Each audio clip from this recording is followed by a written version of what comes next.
చెరుకు రసం గురించి మనం ఇప్పుడు తెలుసుకుందాం. చెరుకు రసం అనేది తాగితే మనకి వెంటనే శక్తి వచ్చినట్టు ఉంటుంది. చెరుకు రసం తాగితే మనకేమవుతుంది? శక్తి వచ్చినట్టు ఉంటుంది. అందుకని చెరుకు రసంలో షుగర్ అనేది, పంచదార అనేది ఎక్కువ ఉంటుంది. అందుకని షుగర్ ఉండేవాళ్ళు, మరి అధిక బరువు ఉండేవాళ్ళు మరి ఈ చెరుకు రసాన్ని తాగకూడదు.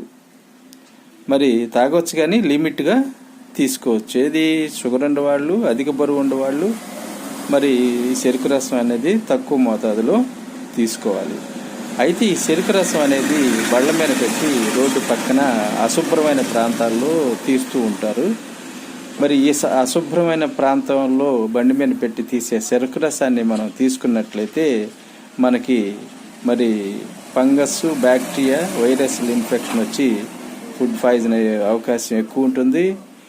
మరి ఈ చెరుకు రసం అనేది మనం ఐస్ లేకుండా తీసుకుంటే మనకి చాలా మంచిది.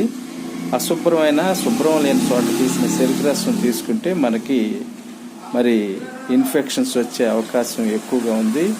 షుగర్ ఉండేవాళ్ళు, అధిక బరువు ఉండేవాళ్ళు మరి చెరుకు రసం అనేది తీసుకోకూడదు. తీసుకున్నా తక్కువ మోతాదులో తీసుకోవాలి.